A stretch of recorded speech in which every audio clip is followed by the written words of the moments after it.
혼자 예수 믿고 구원받고 끝 할 것 같으면 잘 살지 않아도 돼요. 덕이 없이 살아도 돼요. 예수가 나의 구주, 십자가에서 나를 위하여 생명을 바치신 분이라고 신앙 고백하고 믿으면, 우리가 구원을 받는다고 말씀대로 믿으면, 혼자 구원받을 것 같으면 잘 살지 않아도 된다 이것입니다. 그러나 나를 통해서 누군가가 예수를 믿고 나를 통해서 누군가가 변화되기를 바라는 그런 간절한 소원, 주님의 소원이 내게 일이라도 있다고 할 것 같으면 잘 살아야 될 이유가 바로 여기 있다. 왜요? 요한의 말을 듣고. 그래서 여러분 누군가에게 복음을 전해본 경험이 있으십니까? 누군가를 전도해 본 경험이 있으십니까? 누군가에게 우리 경주 중앙교회 나가보자, 가서 예배 드려보자, 가서 목사님의 메시지를 들어보자, 우리 경주 중앙교회의 이 코이노니아 속에 당신도 한번 들어와 봐라, 이렇게 간절함으로 전도했는데 차마 대놓고는 말하지 않아도 그 사람이 속으로라도 너나 잘하세요, 너나 잘 믿으세요, 너나 천국 가세요, 만약에 이럴 것 같으면 소위 로마서 2장 24절에 말씀한 것처럼 너희로 말미암아 내 이름이, 너희로 말미암아 하나님의 이름이, 너희로 말미암아 예수의 이름이 불신자 가운데서, 이방인 가운데서 모독을 받는다다. 그렇습니다. 구원받은 저와 여러분이, 하나님의 자녀된 저와 여러분이 잘 살아야 될 이유가 바로 여기 있는 거예요. 우리가 늘 성령 충만하고 누군가에게 덕이 되고 누군가에게 예수 생명의 향기를 바라며 살아야 될 이유가 바로 여기 있다 이것입니다. 요한의 말을 듣고, 성경을 보면 믿음은 들음에서 나며 들음은 그리스도의 말씀으로 말미암았느니라. 누군가가 전해주는 그리스도의 말씀, 주님에 관한 말씀, 죄의 복음에 관한 말씀을 듣고 구원받는 믿음이 생긴다. 그런데 그 누군가가 전해주는 사람이 잘 살지 못하면 너나 잘하세요, 너나 잘 믿으세요, 너나 천국 가세요. 복음이, 예수의 이름이 저와 여러분 때문에 우리가 잘못 살아서 조롱을 받으면 되겠습니까? 물론 여기 나오는 요한은 제자 요한이 아니고 세례 요한입니다. 우리가 세례 요한에 대해서 말할 때 선구자, 외치는 자의 소리, 내가 메시아가 아니고 내 뒤에 오셔서 성령으로 세례를 주시는 분이 예수다, 메시아다, 이렇게 증거했던 분. 나는 선구자일 뿐이고 그분 예수가 메시아라고 증거할 분이 바로 너희니라. 요한에게 훈련받던 제자들에게 메시아를 증거한 분이 바로 세례 요한이다. 그 세례 요한은 결정적으로 예수를 증거할 때 쓴 말이 있습니다. 예수 그분은 흥하고 나 요한은, 세례 요한은 쇠하여야 하리라. 한번 따라서 해볼까요? 예수님은 흥하고 나는 쇠하여야 하리라. 이게 소위 세례 요한의 믿음이 뭐냐라고 말할 때 믿음의 세례 요한 버전이요. 예수는 흥하고 나는 쇠하여야 하리라. 여러분 믿음이 뭡니까? 내 안에서 예수가 살아나고 내 안에서 예수가 흥하고 내 안에서 예수 생명의 향기가 나타나고 나는 부인되고 자기를 부인하고 나는 십자가 지고 예수 앞에 바짝 낮추고 내 안에서 예수가 흥하고 예수가 살아나고 예수의 생명의 향기가 나타나는 것, 이게 바로 믿음이다.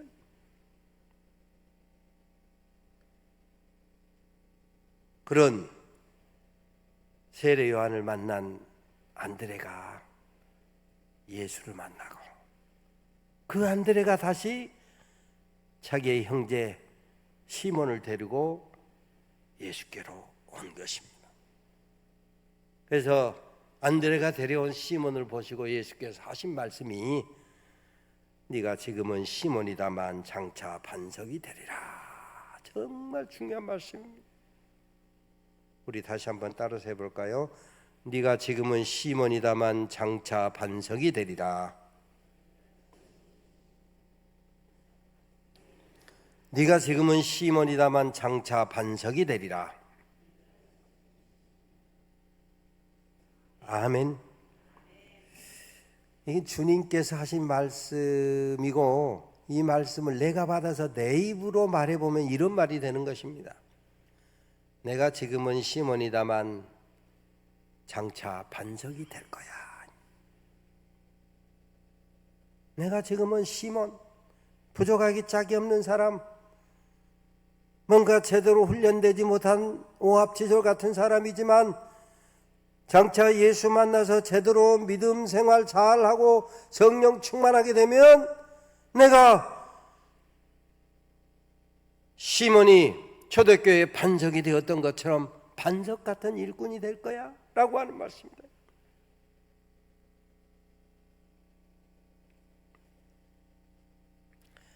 예수님을 만난 세례 요한이 자신을 바짝 낮춥니다. 나는 메시아가 아니다, 선구자일 뿐이다, 외치는 자의 소리에 불과하다, 예수 그분은 흥하고 나는 쇠하여야 하리라. 이렇게 가끔 자신을 바짝 낮춰야 이게 믿음이고 이게 겸손이라고 말하면, 가끔 믿음 지키다, 나만 손해보는 거 아니야? 믿음 지키다, 나만 바닥 인생 사는 거 아니야? 믿음 지키다, 나만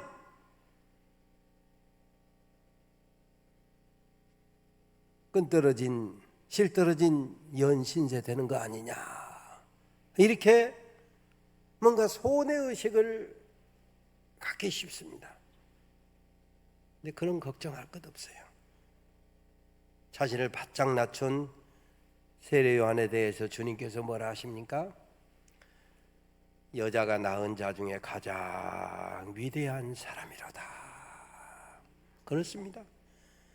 주 안에서 자기 자신을 바짝 낮추면 때가 되면 주님께서 높이신다. 여자가 낳은 자 중에 가장 위대한 사람이로다. 그렇습니다. 겸손하게 낮추면 주님께서 때가 되면 높이시는 거예요. 여러분, 낮춘다는 말이 무슨 말입니까? 뭐 저처럼 키가 적으면 그냥 자연히 낮춰져 있는 그런 상태가 되는 겁니까? 아니요. 낮춘다라고 하는 말, 소위 바짝 엎드린다, 긴다 말이에요. 마음의 겸손으로 동인다 이 말이에요.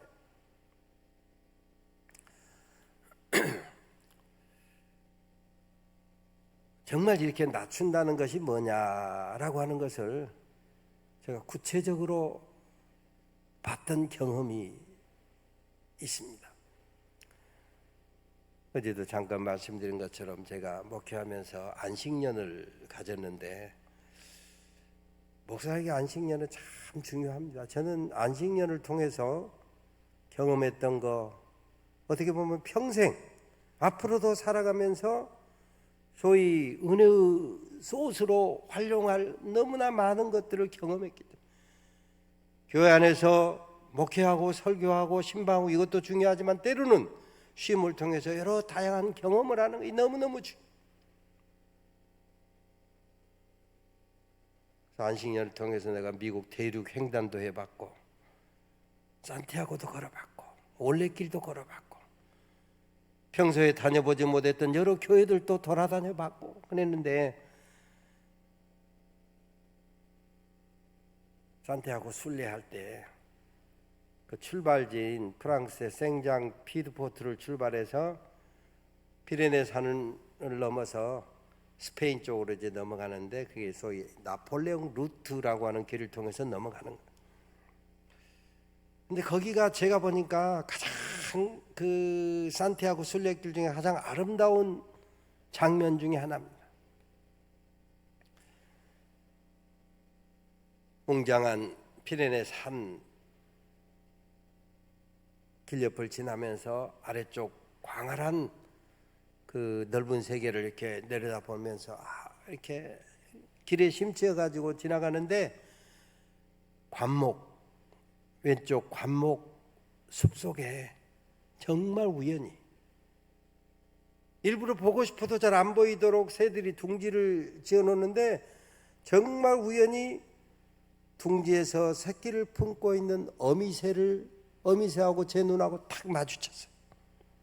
이렇게 우리 집사님, 권사님 눈이 탁 마주친 것처럼 그 어미새하고 제 눈이 탁 마주쳤어요. 그래서 제가 새하고 대화를 시도했어요. 안심해. 나 해칠 마음 없어. 잠깐만 보고 갈게. 알아듣든지 못 듣든지 그냥 내 말을 하는 거예요. 그런데 그때 그 어미새가 어떻게 하는 줄 알아요? 새끼를 품고 있던 그 둥지에서 내 눈앞으로 살짝 날아오르더니 옆에 한 2m에 떨어진 나뭇가지에 딱 앉는 거예요. 순간 보니까 둥지에 새끼새가 노랑부리 그리고 여러 색깔을 가진 솜털이 보송보송한 새끼들이 8마리가 거기 앉아있더라고요.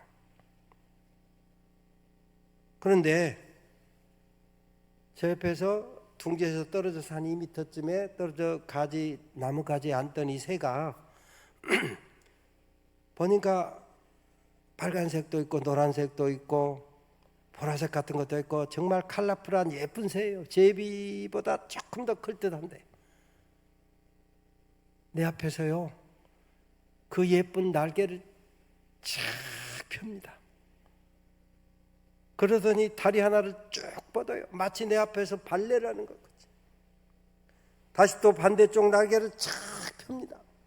그리고 그 다리를 쭉 뻗는 거예요. 두어 번 그런 동작을 하더니 예쁜 노래를 부르는 거예요.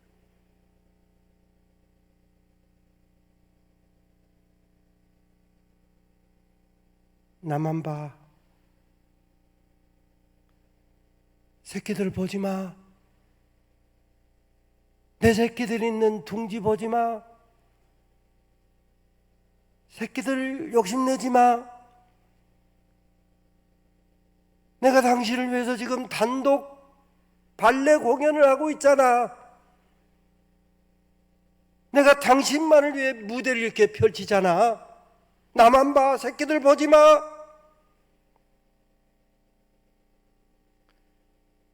어미새의 그 예처로운 몸부림에 차마 새끼가 있는 둥지 쪽을 내 눈으로 볼 수가 없었습니다.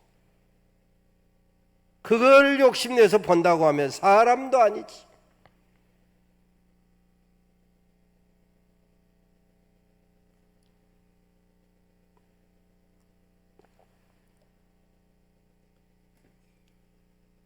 그 어미새의 공연을 보고 몸을 돌이켜서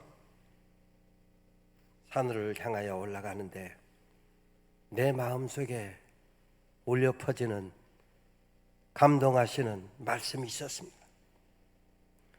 고린도전서 4장에 보면 하나님께서 사도인 우리를 미말에 놓이게 하셨으며 구경거리가 되게 하셨으며 비천에 처하게 하셨으며 후욕을 당하게 하셨으며 핍박을 당하게 하셨으며 비방거리가 되게 하셨으며 만물의 찌꺼기가 되게 하셨도다.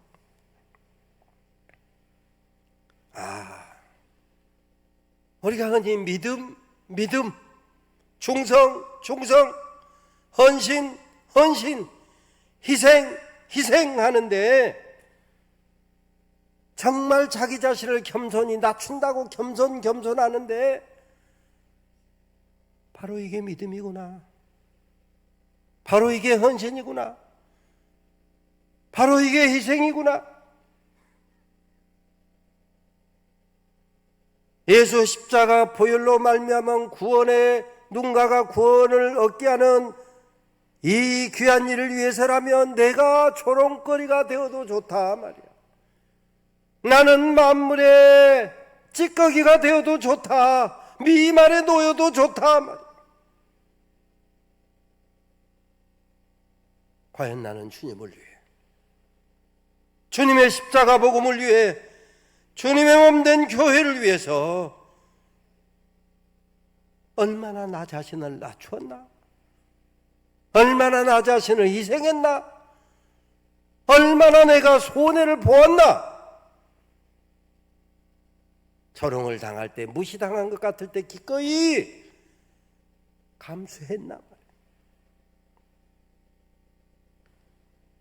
왜 내가 십자가 져야 하냐고, 왜 나만 낮아져야 되느냐고, 얼마나 넋두리하고 화를 내고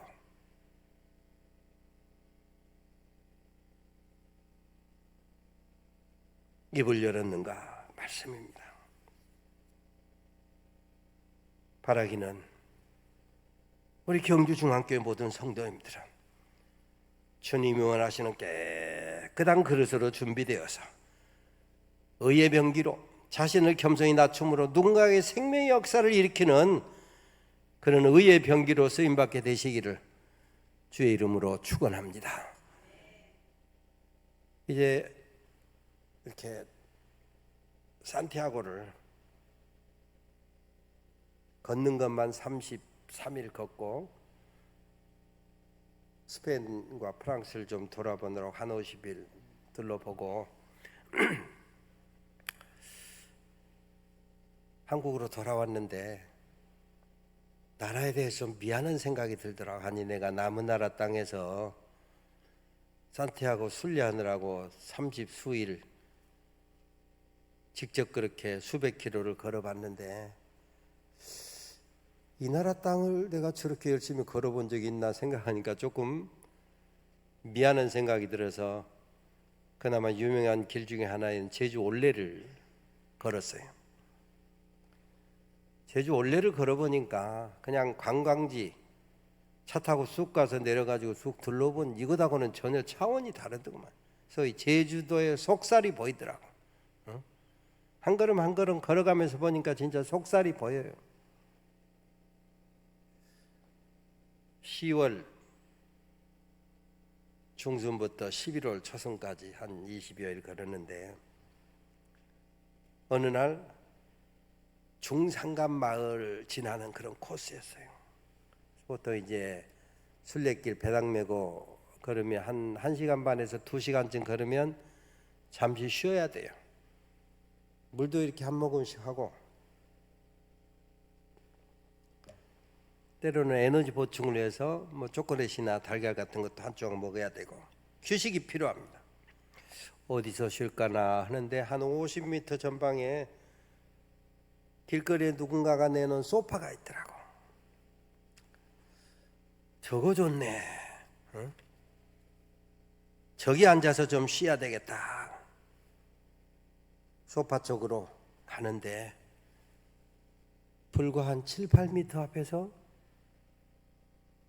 가을에 날씨가 추우니까 몸을 데피던 또아리를 틀고 몸을 덮이던 뱀이 몸을 쑥 풀더니 소파 밑으로 쑥 들어가요. 제가 소파에 앉을 수 있어요, 없어요? 묻는 내가 속이 없지. 소파에 앉기는커녕 머리가 착 섭니다. 몸이 그냥 소름이 탁 돋.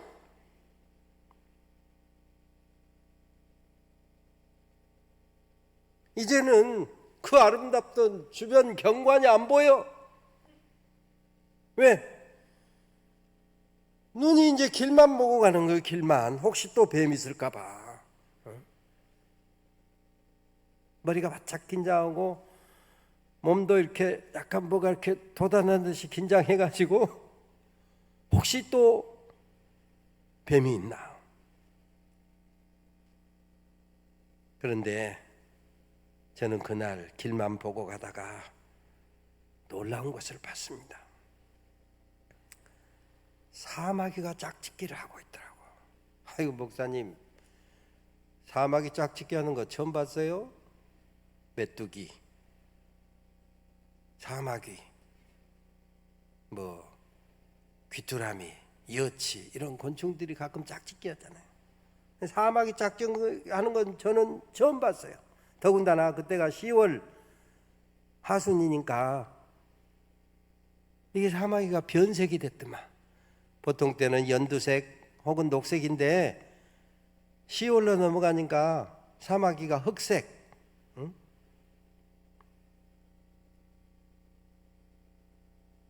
갈색으로 변색이 됐어요. 그래서 길을 자세히 보지 않으면 안 보일 만큼 땅하고 그 길하고 거의 비슷해요. 그런데 혹시 뱀이 있나 하고 놀래가지고 이렇게 자세히 들여다보고 가다 보니까 그 적은 사마귀가 짝짓기를 하고 있는 거예요. 뱀에 놀라서 땅을 주먹어가다가 목숨 바친 사랑의 현장을 본 거예요.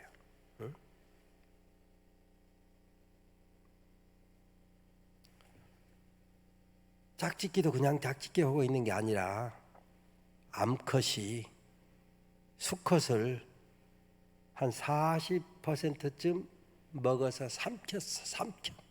그러니까 짝짓기는 하고 있는데 수컷은 거의 지금 죽어가는 상태예요. 나중에 내가 검색을 해봤어요. 그랬더니 사마귀가 짝짓기 한다고 해서 암컷이 다 수컷을 잡아먹는 거 아니더라고. 어쩌다가 그런 일이 있다는 거예요. 바로 그 어쩌다가 있는 그런 일을 뱀에 놀래가지고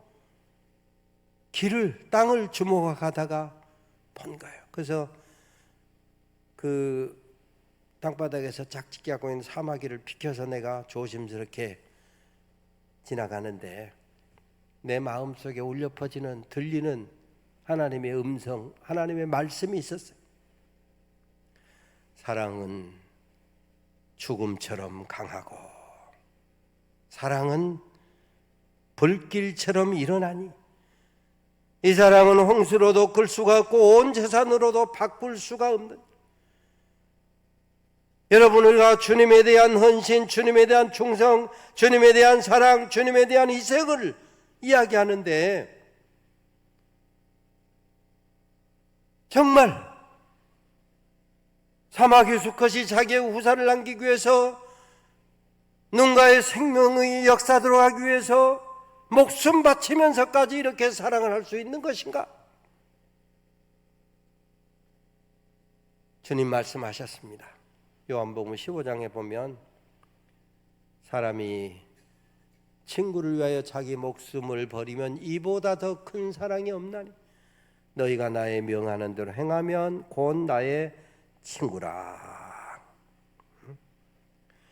주님은 저와 여러분을 친구 삼으시고 친구된 저와 여러분을 위해서 십자가에서 목숨을 바치셨거늘 가장 큰 사랑을 실천하셨거늘 나는 과연 주님을 위해, 나는 과연 주님의 몸된 교회를 위해, 주님의 피 묻은 복음을 위해, 하늘나라를 위해 이 땅에서 누군가가 구원받아야 될 그 생명을 위해서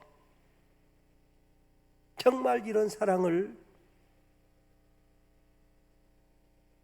해본 적이 있는가? 정말 이런 희생을 해본 적이 있는가? 바로 그 사랑이 있고서야 비로소 생명의 역사가 일어나게 될 줄로 믿으시기를 바랍니다. 로마서 5장 8절 우리가 잘 아는 말씀이잖아요. 우리가 아직 죄인 되었을 때에 그리스도께서 우리를 위하여 죽으심으로 하나님께서 우리에게 대한 자기의 사랑을 확증하셨느니라. 그런데 우리 한국 사람들은 우리라고 하는 말을 아주 즐겨 쓰면서 사실은 정작 중요할 때 우리 속에서 나를 조금 빼놓는 경향이 있어요. 그래서 저는 이 말씀을 읽을 때마다 우리가 아직 죄인 되었을 때 그 말 대신 우리라고 하는 말 대신에 내 이름을 좀 넣어봐야 되겠다. 나 전중식이 아직 죄인 되었을 때에 그리스도께서 나 전중식을 위하여 죽으심으로 하나님께서 나 전중식에 대한 하나님의 사랑을 확증하셨느니라. 여러분, 우리라고 하는 말 대신에 여러분의 이름을 한번 넣어보세요. 우리가 아직 죄인 되었을 때 그 우리 말 대신에 자기 이름을 넣어서 나 아무개가 아직 죄인 되었을 때에 시작. 좀 크게 해보세요. 나 아무개가 아직 죄인 되었을 때에 그리스도께서 나 아무개를 위하여 죽으심으로 하나님께서 나 아무개에 대한 하나님의 사랑을 확증하셨느니라. 예를 들어서 오늘 아침에 기도하신 우리 서한기 장로님 같으면 나 서한기가 아직 죄인 됐을 때에 그리스도께서 나 서한기를 위하여 죽으심으로 하나님께서 나 서한기에 대한 하나님의 사랑을 확증하셨느니라.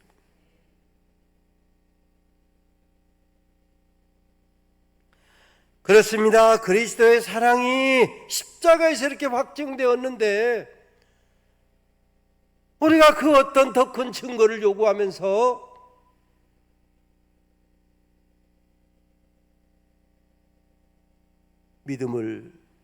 믿음의 삶을 소홀히 할 수 있겠느냐 말씀입니다. 바로 그 주님의 십자가 사랑이 헛되지 않도록 주님이 저와 여러분을 친구 삼아 주셨으니 주님 친구 사랑이 빛나도록 살아야 될 책임이, 의무가 구원받은 저와 여러분에게 있다 이 말씀입니다. 잠언 27장 17절에 보면 철이 철을 날카롭게 하는 것처럼 사람이 그 친구의 얼굴을 빛나게 하느니라. 철길이 서로 갈아서 날카롭게 반짝반짝 빛나게 하는 것처럼 좋은 친구 만나면 사람의 얼굴이 빛나게 돼. 저와 여러분이 예수님의 좋은 친구 노릇을 잘하면 예수님의 얼굴이 빛이 난다. 내가 경주중앙교회 장로 아무개를 만났더니 내 얼굴이 빛이 나는구나. 내가 경주중앙교회 권사 아무개를 만났더니 그가 내 친구가 되어서 내 얼굴을 빛나게 하는구나. 경주중앙교회 집사 아무개가 내 좋은 친구인데 그 친구 때문에 내 예수의 생명의 향기가 그 주변에 흘러 넘치는구나.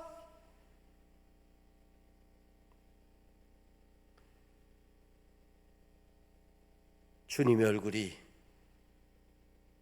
빛나게 되는 그런 삶을 평생은 몰라도 살아가면서 그래도 적어도 몇 번쯤은 그런 구체적인 경험이 있어야 되지 않겠는가 말씀입니다.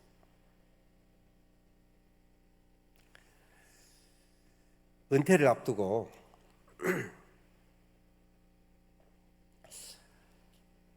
은퇴하면 내가 뭘 할까 이런 생각을 잠시 해봤어요.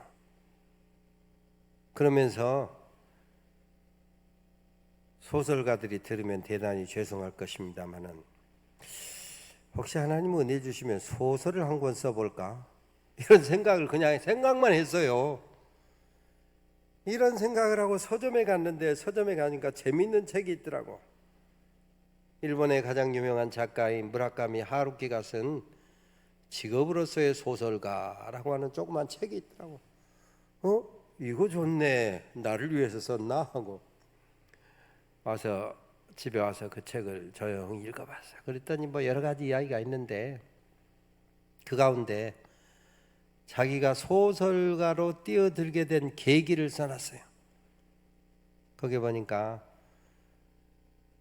일본도 프로야구가 인기잖아요. 무라카미 하루키가 살던 고장의 프랜차이즈 팀이 어떤 팀인지는 잘 모르겠는데 그 팀이 조금 별로 성적도 안 좋고 그런데 그 팀에서 뛰는 외국인 용병도 별로 타율도 안 좋고 유명 선수가 아니래요. 그런데 그날 자기가 시합을 보는데 타율도 별로 형편없었던 그 친구가 타석에 나서 가지고 배를 힘껏 휘두르는데 그 용병이 때린 야구공이 하얀 야구공이 파란 하늘을 가로지르고 날아서 그라운드에 탁 떨어진 순간에 모처럼 안타가 됐다는 거예요. 그런데 참 놀랍게도 그 외국인 용병이 안타를 탁 치는 순간 공이 땅에 떨어졌는데 그 순간에 무라카미 하루키가 내가 소설가가 돼야 되겠다라고는 영감을 탁 받게 됐다는 거예요. 참 기가 막힌 일입니다. 여러분 실제로 그래요. 영감은 한순간에 받을 수 있어요. 어떤 자연을 보고 그 순간에 감동을 받는 순간 어떤 영감이 떠오를 때가 있어요. 어떤 사건을 보았을 때 그 순간 어떤 영감이 내게 올 때가 있잖아요. 그러면 영감만 가지고 소설가가 되느냐? 아니요. 그 이후 무라카미 하루키는 지금도 70대의 노인인데 지금도 하루에 많은 시간을 체력 보강을 위해서 걷고 뛰고 운동을 하고 하루에 몇 시간을 원고를 썼다 지우고 퇴고를 하고, 그러니까 영감을 한순간에 받을 수 있어요. 은혜는 한순간에 받을 수 있어요. 그런데 그 은혜를 유지하는 경건은 한평생 가는 거예요. 그래서 제가 그 책을 읽고 보충에다 그렇게 써놨습니다. 영감은 한순간, 경건은 한평생. 그렇습니다. 훈련은 영감 받았다고 은혜 받았다고 훈련하지 아니하면 그 영감 금세 다 사라져버려요. 다 빠져나가요. 열매로 나타나지 않아요. 말콤 글래드웰이라고 하는 사람이 쓴 아웃라이어라고 하는 책에 보면 1만 시간의 법칙이라는 이야기가 나옵니다. 1만 시간. 적어도 사람이 어떤 분야의 전문가로 쓰임받기 위해서는 그 어떤 일을 1만 시간 정말 최선을 다해서 열심히 해야 전문가, 뛰어난 전문가가 될 수 있다. 그러려면 최소 어떤 일을 위해서 하루에 3시간, 10년은 그 분야에 집중해야 인정받는 전문가가 될 수 있다. 잠언에 보면 그런 말씀이 있어요. 자기 사업에 근실한 사람, 자기가 하는 일에 능숙한 사람을 보았느냐? 이런 사람은 왕 앞에 설 것이오. 그래서 그 말이 그 말이야. 내게 맡겨진 일, 저로 말하면 목사라고 하는 직분, 장로님 어떤 사업이라고 하는 그 일에 능숙한 사람, 인정받는 전문가, 그런 사람이 왕과 같은 대접을 받는다 이 말이에요.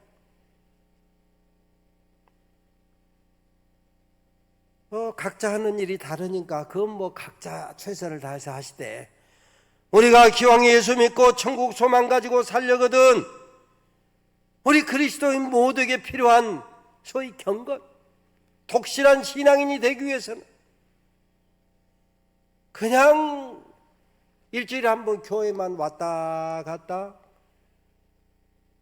예배도 중심에 진실함이 없이 그냥 드리는 그걸로는 전문가가 안 된다 이 말이에요.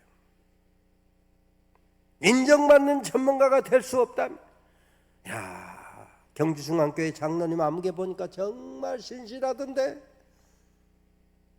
경주중앙교회 집사님 권사님 안무개를 보니까 정말 나도 예수 믿고 싶은 생각이 들어.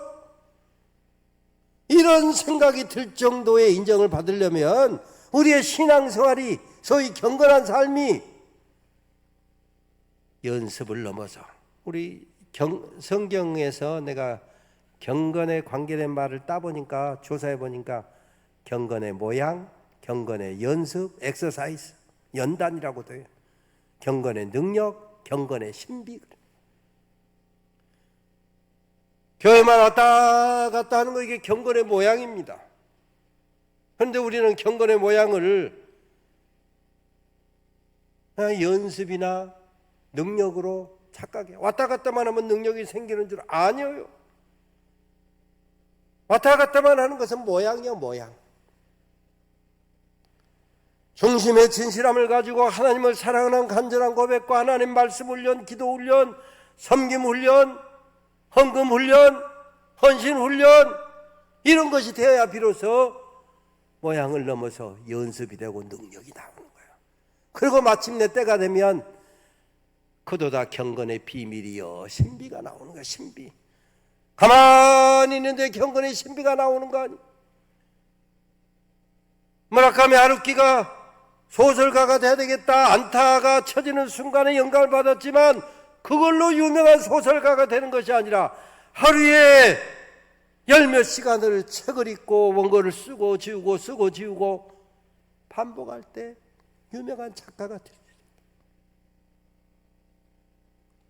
우리 신앙인들의 경건도 마찬가지입니다. 모양을 넘어서 연단, 연습, 그리고 능력, 신비의 단계까지로 나아가려면 우리가 예배하는 일, 기도하는 일, 말씀 보는 일, 섬기는 일, 헌신하는 일, 헌금하는 일, 봉사하는 일, 이 모든 일에 최선을 다해서 열심을 내서 훈련해야 된다.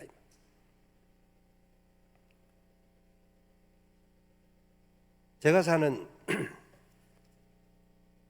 전주에 전주천이 있습니다.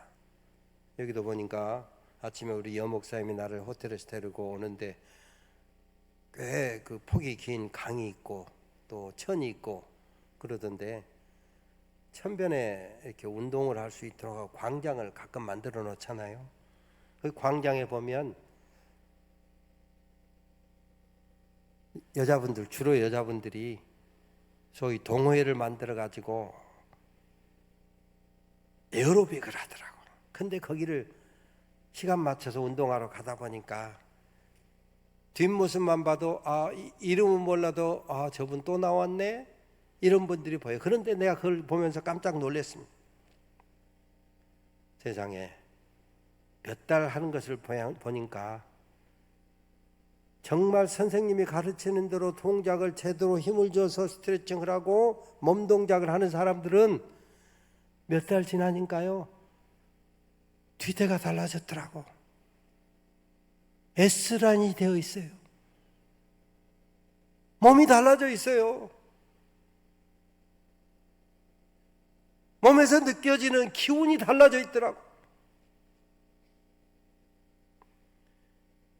교회 생활, 신앙 생활, 경건 훈련도 마찬가지입니다.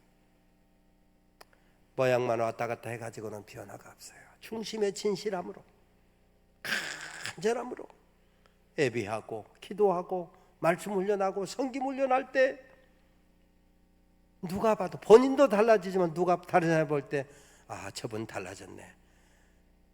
교회 나와서 신앙생활 하는 분을 목회하면서 보잖아요. 무덤덤하던 사람이 어느 순간에 얼굴 표정이 달라져, 말이 달라져, 눈에 변화가 왔어. 은혜가 임한 거예요. 은혜가 임한. 오늘 본문 보니까 시몬을 만난 주님께서 말씀하시잖아요. 네가 지금은 시몬이다만 장차 반석이 되리라. 다시 한번 따라서 합니다. 네가 지금은 시몬이다만 장차 반석이 되리라. 아멘. 지금은 뭐 조금 연약할 수 있어요. 모자랄 수 있어요. 그런데 주님께서 저와 여러분에게 반석이 되시기를 기대하시면서 이 말씀을 하고 있는 거예요. 응? 우리가 잘 아는 대로 시몬 베드로가 나중에 수제자가 되잖아요. 나이 순입니까? 믿음의 연조 순입니까? 아니요. 나이 순, 믿음의 연조로 말하면 안드레가 데려왔잖아요. 아니요. 리더십이 있어요. 깨끗한 그릇으로 준비되어 있어요. 마음통이 큰 그릇이어야 돼. 믿음의 크기, 영성의 깊이, 리더십, 통의 크기에 따라서 우뚝 서기도 하고 끌려가는 사람이 될 수도 있어요. 우리가 잘 아는 축복의 장이라고 하는 신명기 28장에 보면 내가 너로 머리가 되게 하고 꼴이 되지 않게 하며 내가 너로 위에서 주도할지언정 아래서 끌려가지 않게 하리라 그랬어요.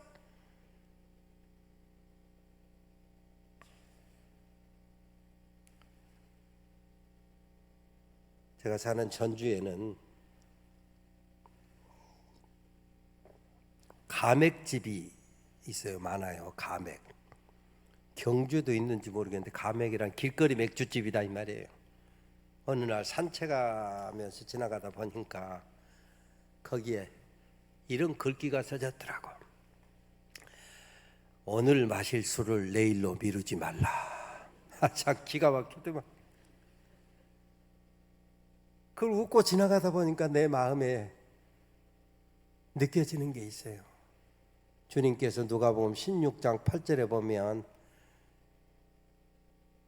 이 세대의 아들들이 자기 시대에는 빛의 자녀보다 더 지혜로움이니라.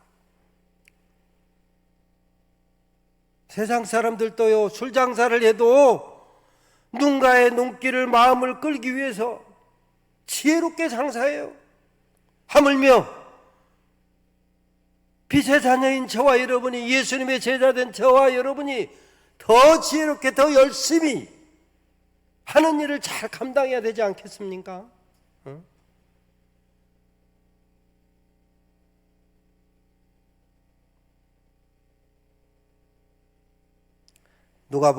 잠언 29장 18절에 보면 묵시가 없으면 백성이 방자에 행한다 그랬어요. 그걸 영어 성경에 보면 두 가지로 번역해요. 내가 몇 권 참고를 해봤더니 Where there is no revelation, the people perish. 근데 어떤 영어 성경에 보면 Where there is no vision, the people perish. 그러니까 묵시라고 하는 말씀을 영어로 어떤 성경은 레벌레이션 묵시 계시로 했지만 또 어떤 성경은 그 말씀을 비전으로 번역했더라고. 이 말씀을 통전적으로 묶어서 해석하다 보면 하나님의 말씀 묵시 계시라고 하는 말씀 속에서 우리가 꿈과 비전을 찾아내면 그 사람은 복이 있다 이 말.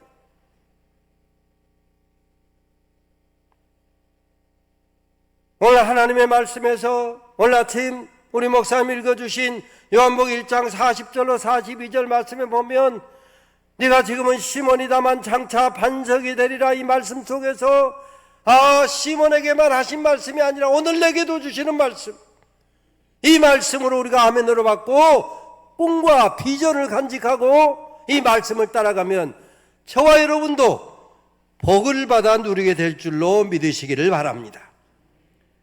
잘 박힌 못처럼 여러분, 못이라는 것이요, 내가 무게를 다 재보지 않았습니다만 예를 들어서 5g짜리 못이 있다고 합시다.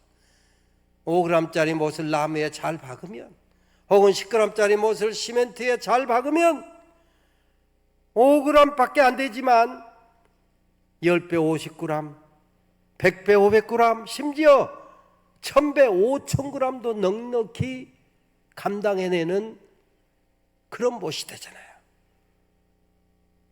우리가 살아가면서 여러 가지 인생의 무게와 짐이 있을 수 있습니다. 시련을 당하고 핍박을 당하고 조롱을 당하고 넘어지고 자빠지고 실망하기 쉬운 그런 환경에 놓일 때도 있습니다. 그러나 하나님의 말씀 우리의 심령 속에 잘 박힌 못이 된다면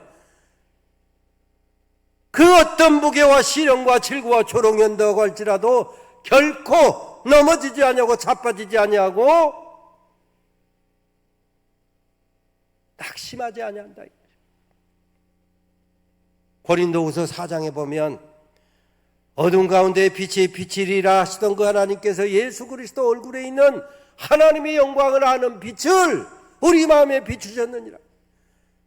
이 보배를 우리가 질그릇에 가졌으니 그러므로 우리가 사방으로 겨쌈을 당하여도 쌓이지 아니하며 답답한 일을 당하여도 낙심하지 아니하며 핍박을 당하여도 버림받지 아니하며 거꾸로 뜨림을 당하여도 낙심하지 아니하고 예수의 생명이 우리 안에서 역사하느니라. 오늘 시몬, 연약하기 짝이 없는, 어떻게 보면 시몬이라는 말 속의 뉘앙스가 머리알 같고 갈대 같고 진흙과 같고 어린 묘목과 같은 아직 쓸모없는 그런 존재 같은 그런 존재의 뉘앙스를 주고 있습니다. 그런데 개반은 반석이요, 기둥이요, 제목이요, 동량이요, 주춧돌이요, 큰 일꾼이요, 리더요. 이 말씀을 통해서 주님께서 오늘 저와 여러분에게 이 보배를 우리 마음에 간직하고 잘 박힌 못처럼 간직하고, 때로 우리가 사방으로 우겨쌈을 당하는 것 같은 그런 환경 조건이라고 할지라도, 답답한 일을 당한다고 할지라도, 핍박을 당한다고 할지라도, 조롱을 당한다고 할지라도, 거꾸로 뜨림을 당한다고 할지라도 낙심하지 않냐고, 좌절하지 않냐고, 반석 같은 일꾼으로 우뚝 서기를 기대하시는 주님의 음성으로 듣고 험한 세상 믿음으로 승리하며 전진하시는 우리 경주중앙교회 모든 성도들 다 되시기를 주의 이름으로 축원합니다. 기도하겠습니다. 하나님, 시몬처럼 연약하게 짝이 없는 아직 다듬어지지 아니한 사람에게도 네가 지금은 시몬이다만 장차 반석이 되리라 축복하신 말씀을 오늘 내게 주신 말씀으로 받는 우리 모든 경주중앙교회 성도들 되게 하여 주시옵소서. 이 보배를 질그릇과 같은 우리의 심령에 간직하고 잘 박힌 모처럼 아멘으로 받아서 사방으로 우겨쌈을 당하여도 쌓이지 않게 하시고, 답답한 일을 당하여도 낙심하지 않게 하시고, 핍박을 당하여도 버림받지 않게 하시고, 거꾸로 뜨림을 당하여도 망하지 않게 하시며, 예수의 생명이 우리 안에 역사하는 승리하는 삶을 살게 하여 주시옵소서. 예수님의 이름으로 기도 올려옵나이다. 아멘. 이제 이 시간 다 함께 간절하게 여러분 꿈과 소원을 담아서, 그리고 주님의 말씀을 우리의 심령